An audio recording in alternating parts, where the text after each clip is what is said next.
served us well for and I Kenyans that the midwife combat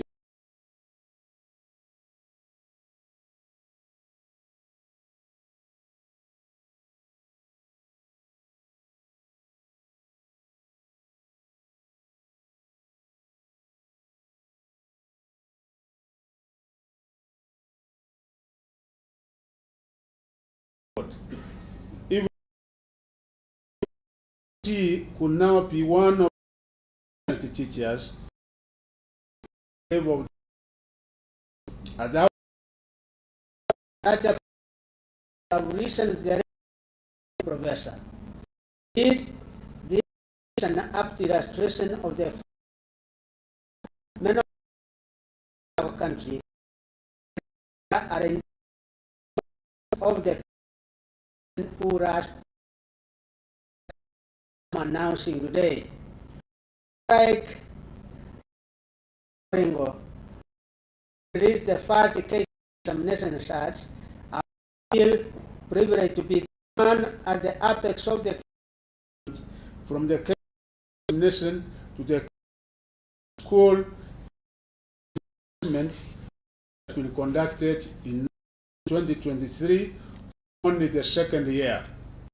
This story of the Kcpe will not individually mention some groups of people have been part of the successes, highs and lows of the examinations that have also sparked wide celebrations in many parts of the country, that we all but bring it to an end this year. The four presidents of Kenya whose governments steer the implementation of the Kcpe examinations and equipped schools successfully to ensure quality products came out of our standard 8 national examinations. He said William Samai Ruto for appointing the Presidential Working Party on Education Reforms, whose report has provided a crystal clear roadmap that will guide the transition from 844 to the CPC. Our indefatigable primary school teachers, both in private and public schools, who have year after year prepared our candidates for the Kcpe examinations. 4 field officers from the Teacher Service Commission for 38 years are told well and that quality is upheld. Security agencies from the Ministry of Interior and the National Administration and the Ministry of ICT who annually work 8.2 FM. We are in charge. 8.2 FM. We are in charge. 8.2 FM. We are in charge. 8.2 FM. We are in charge. 8.2 FM. We are in charge. 8.2 FM. We are in charge. 8.2 FM. We are in charge. 8.2 FM. We are in charge. 8.2 FM. We are in charge. 8.2 FM.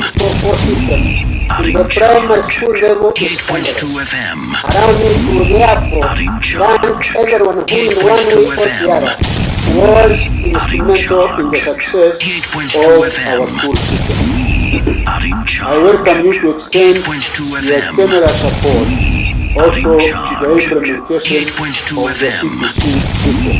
Allow me to register my appreciation to His Excellency the President Dr. William Ruto for leading the agenda of education in the country and for instructing me to coordinate his work at the sector level. Education embarks on each household at individual level. It is a platform of any country socio-economic well-being. Our president has made all efforts. I also wish to recognize with appreciating the support accorded to the Ministry of Education by my counterparts in other government ministries, departments and agencies during the peak administration of the KCPE and the ongoing KCSE examination. This multi-agency collaboration guided by my colleagues, Professor Kcpe and Engineer Elio Luwaro from the Ministry of Interior, and the coordination of national government and the IT and digital economy cannot do one. I'm proud that our country managed to deliver 8.2 FM. We are in charge. 8.2 FM. We are in charge. 8.2 FM. Was affected Are by in the charge. This 8.2 FM. necessitated use Are of in air charge. transport in order to 8.2 ensure FM. that all candidates Are in successfully charge. sat their 8.2 examination. FM. I wish to thank all the Are in teachers, charge. field officers, 8.2 security FM. officers, NEC officers, Are in and other charge. stakeholders 8.2 who FM. braved the hard weather Are challenges in to charge. conclude the examination. 8.2 FM. We are The in fact that charge. the 2023 8.2 KCPE FM. examination cohort was Are in derived under the charge. 84-4 system 8.2 FM. has given the government's Are in 100% charge. transition 8.2 policy from FM. primary to secondary. Are in charge. 8.2 FM. We are in charge. 8.2 FM. The class, as Are was in the charge. case in the past, 8.2 owing the FM. end of the KCPE Are in examination. charge. Aware of this, 8.2. the Ministry of Education ensured that all runners who were in Class 8 sat the 2023 examinations, even in cases where they had not been registered. As a result, 205 candidates who had not been registered for the KCPE examination this year took advantage of the registration waiver which I issued to sit for the examination. They are therefore among those whose results we are releasing today, and they will therefore have an opportunity to join Form 1 next year.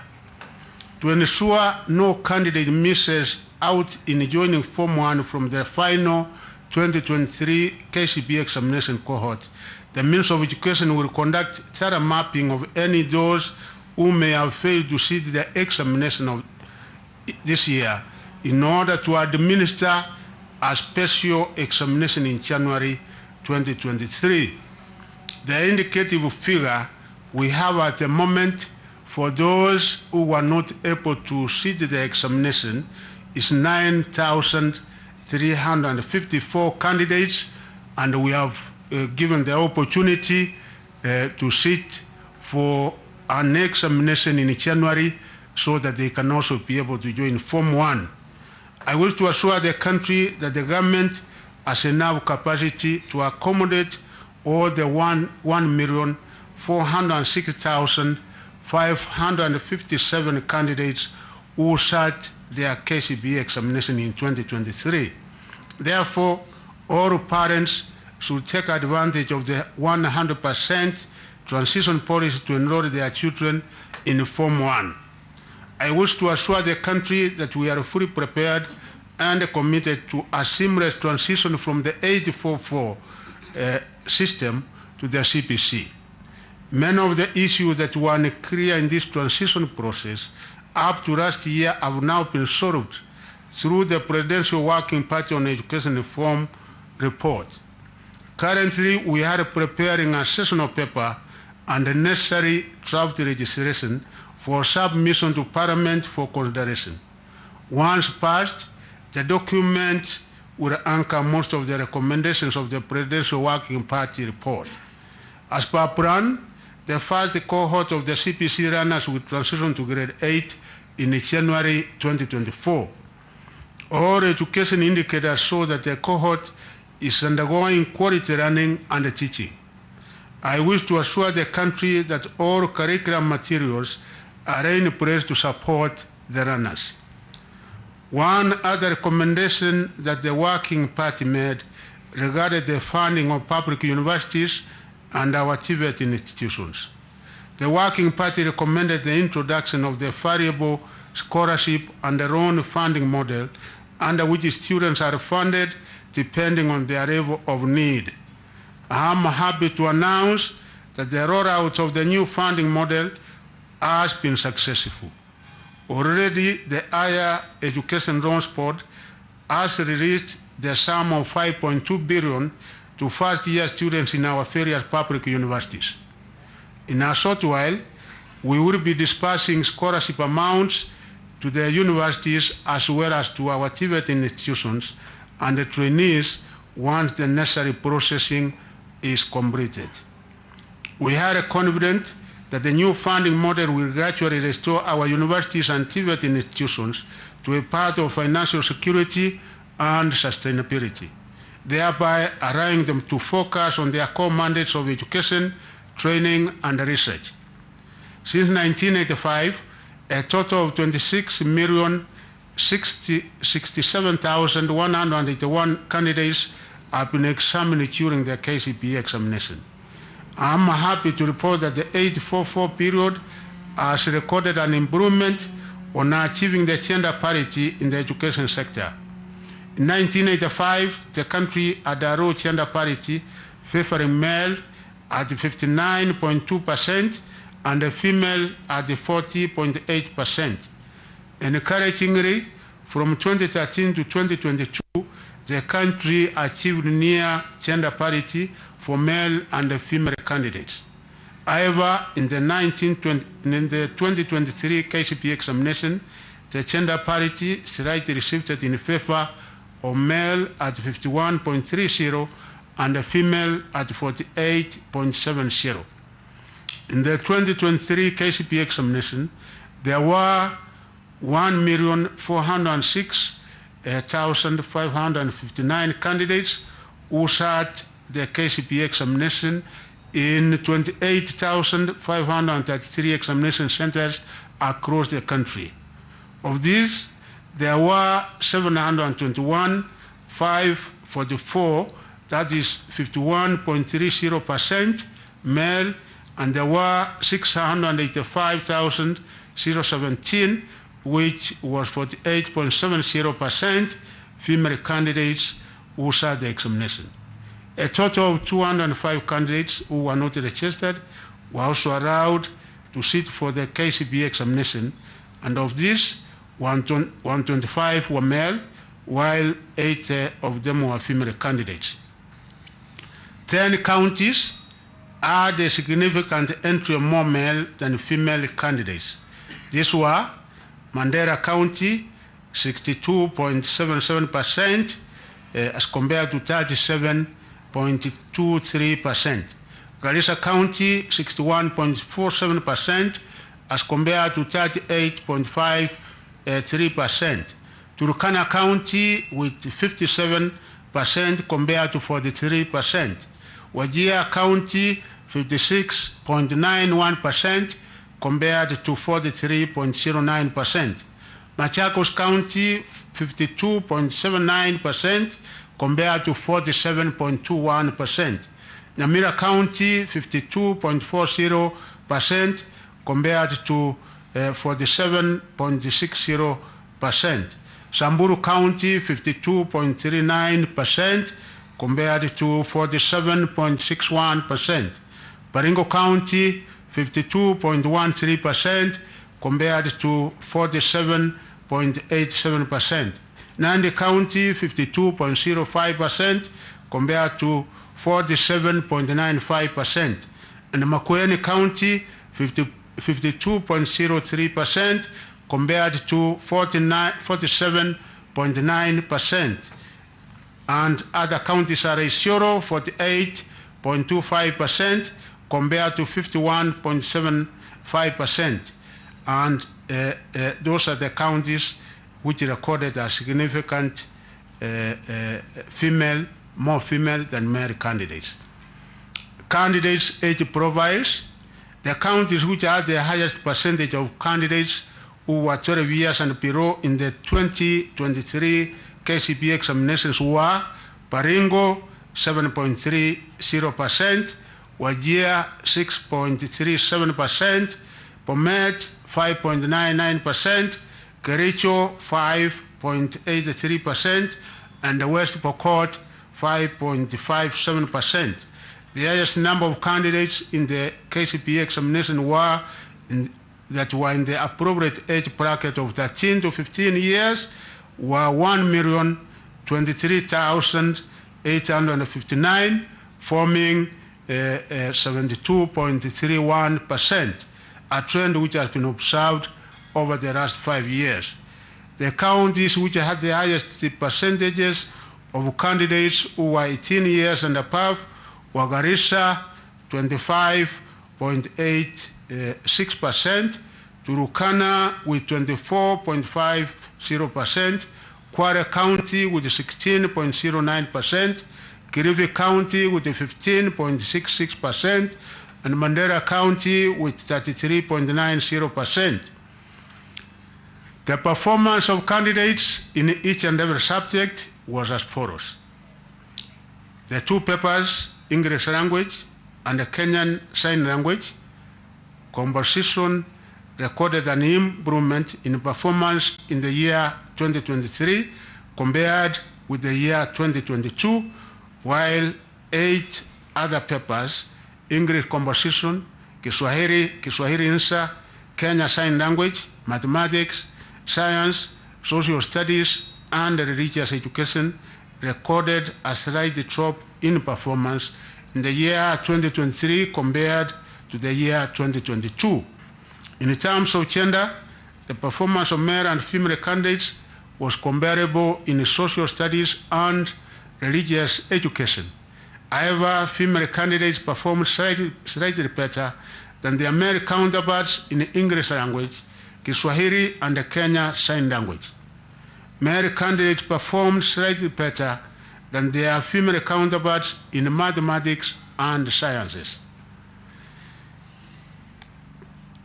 And in the 2023 KCPE examination, 80,523 candidates, which is 0.60%, attained a score of 400 marks and above.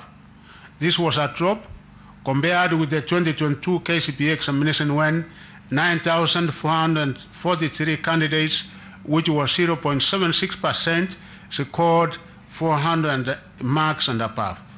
The percentage of candidates scoring between 300 and 399 was comparable to last year with a percentage score of 24.94%, which translated into 307,756 candidates in 2022 and 24.92%, which translated into 352,782 candidates in 2023. The full summary is as follows. 400 to 500 mark, the number was 8,525 candidates, which translates to a percentage of 0.60. 300 to 399 marks, and the total number who scored that were 352,782, which was 24.92%. 200 to 299 marks, the number of candidates who were in that category were 658,278, which was 48.49%. 100 to 199 marks, the number of candidates in that category were 383,025, translating into 27.05%. The ones who scored between 001 to 099 were 2,060 candidates, which formed 0.15%. The number, therefore, total number that sat the examination was 1,406,557, translating into 99.34%, which there were 9,000 who never did the examination, and we have given them the opportunity to come and do the exam. The highest score this year was 428 marks. 428 marks is the highest score for this year. I wish to commend the candidates and all officials for ensuring that the integrity and the credibility of the 2023 KCPE examination remained high. Only 2 candidates out of the total 1,406,557 were involved in examination malpractices during the 2023 KCPE examination. One of the candidates was found with unauthorized notes in the examination room, while the other candidate was found with a mobile phone in the examination room. As I've already said, the ministry will offer Form 1 placement opportunities to all the candidates who sat the 2023 KCPE examination in our public and the private secondary schools. Already the ministry has developed a fair and transparent system for Form 1 placement that will ensure national, regional, and socioeconomic balance is achieved.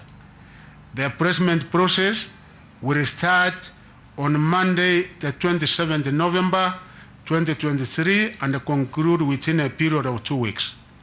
This will allow parents and guardians adequate time to prepare their children to join Form 1 in the year 2024. I therefore urge parents, guardians, and all stakeholders to ensure that all our learners transit to secondary school level so as to complete their basic education, which is critical to their survival and also beneficial for the country's development and growth. The 2023 KCPE examination candidates are urged to correct their results from their respective examination centers. Individual candidate results can also be accessed by sending a candidate's index number followed by the initials KCPE through a short message service SMS to 40054. This service will be available immediately after this event. I repeat again, individual candidates' results can also be accessed by sending a candidate's index number followed by the initials KCPE through a short message service SMS to 40054. The service will be available immediately after this event. It is now my humble duty and privilege to declare the 2023 KCPE examination results officially released. I wish all candidates success in their future endeavors. Thank you and God bless you.